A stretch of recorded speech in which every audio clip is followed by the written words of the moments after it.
Good afternoon, distinguished ladies and gentlemen of the media, cherished friends of our great elephant family, patriots of our beloved New Patriotic Party. Today marks a pivotal milestone in my lifelong political journey as I submit my nomination forms before you, inspired and resolute. This moment is more than a personal aspiration. It is a reaffirmation of my unwavering commitment to the values and principles that anchored the formation of the NPP, values that must necessarily lead us into a new era of renewal and hope. I'm here once again because I believe deeply in the need to restore our cherished values of service, sacrifice, and selflessness back into our party and in our general society. Ghana's democracy now stands in urgent need of leaders unafraid to take difficult decisions, to provide real solutions, and to serve with authenticity, integrity, and substance. We must put the nation on a war footing, rolling our sleeves, restoring the culture of hard work, meritocracy, and professionalism back to the workplace and in the society in general. I envision a Ghana that is economically robust, resilient, fiscally responsible, socially cohesive, and fully accountable to the citizens. Ghana must heal from the stridently divisive and chronic polarization that has become an ugly feature of our recent politics. After nearly 7 decades of our independence, we must reflect on how far we have fulfilled what we set out to achieve with our independence. The Fourth Republic, it must be stated, is useful to recall, was born out of adversity with the sweat, toil, and blood of many Ghanaians. Unfortunately, the much-touted democracy has not yielded the expected economic dividend. Our current dire economic situation has led us to a demoralized, despondent, and disillusioned population. A growing sense of apathy has gripped our youth and twisted their mindset of what it means to selflessly serve our motherland, Ghana. Today, there are numerous unwanted features of our current existence: poor sanitation, illegal mining, galamsey, high unemployment, non-existent city planning, resulting in chaotic explosion of slum settlements in our inner cities, a court system that is saturated with land conflicts, and many more. My heart continues to bleed over the trajectory of our beloved country. That is why I believe there is a compelling need to usher in a new dawn, a new era, where Ghana is re-engineered back to prosperity. My big plan is about the creation of wealth. A Ghana where every citizen, his property, especially land, is utilized to unlock capital and create personal wealth to facilitate access to quality education, healthcare, and other opportunities. Unfortunately, from time immemorial, communities have been displaced and their lands appropriated without fair compensation. Ghanaian landowners have been sidelined in decisions that affect their own ancestral lands. Our youth have watched as their futures destroyed by mining operations that promise prosperity but have delivered contaminated farmlands, polluted water bodies, and a damaged environment. Nearly 7 decades of lost opportunities, and with it, broken trust, which has rather put money in the hands of foreign interests, corrupt politicians, and their cronies. These failures did not start with the Fourth Republic.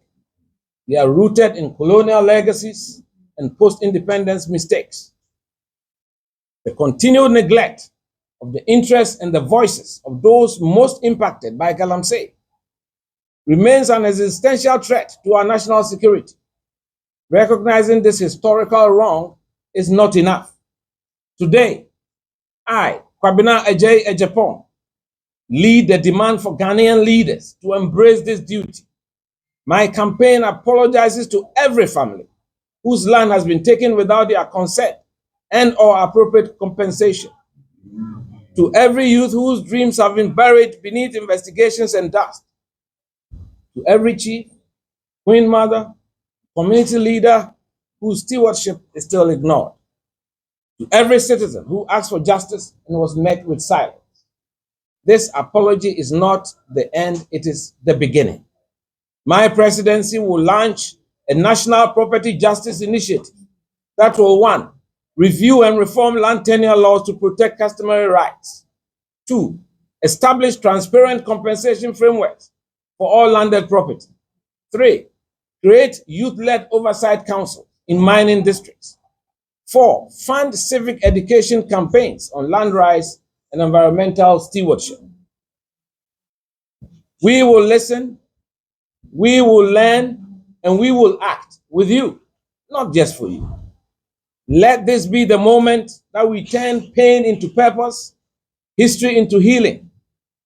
This moment requires us to go back to our roots, our noble roots, where politics was a noble calling, not a marketplace to trade parochial interests.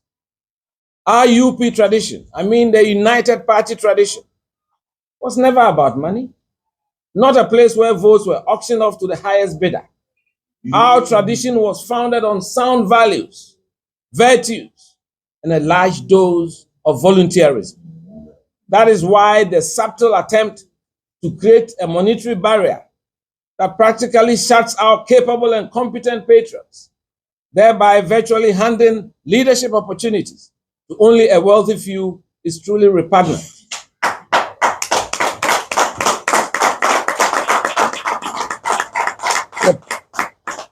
The path ahead for us is to go out and choose leaders who have integrity, who have character, who have empathy, and who have emotional intelligence, worthy of leading a great tradition such as ours.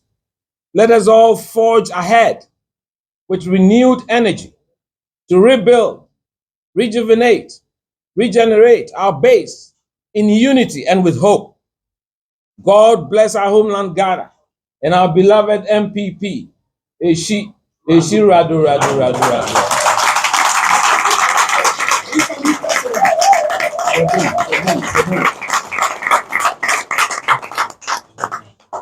Entitlement. So I'm going to put together a proper initiative to ensure that, 1, most lands are titled, because when lands are titled, it gives an opportunity for the owners of the land to be able to unlock capital, and that can help them to open up their farms, to do business, to have access to quality education and quality health.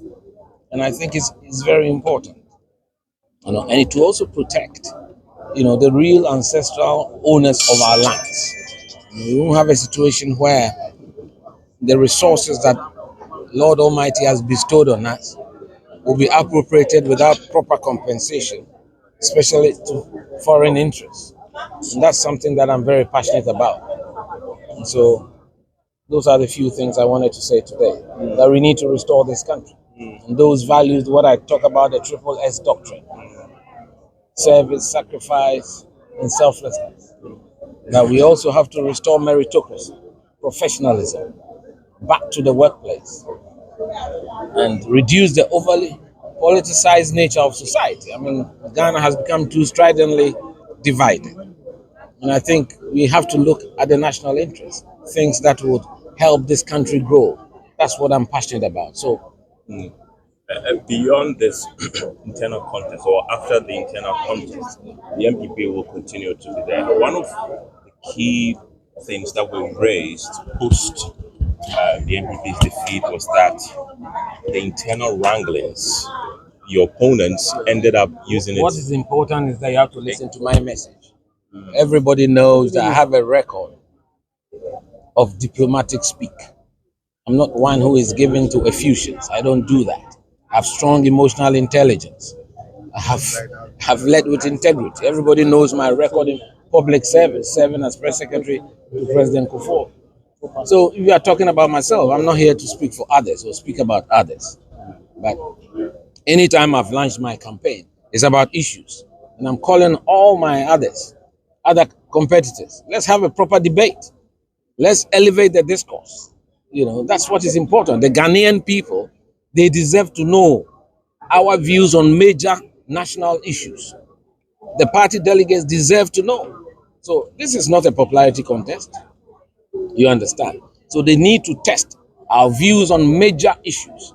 And I think that if they submit themselves to a debate, that will be very good for all of us. And it will change the atmosphere that seems a bit poisoned now, and so that we can restore ourselves to proper democracy, a democracy that will let the younger generation feel attracted to it.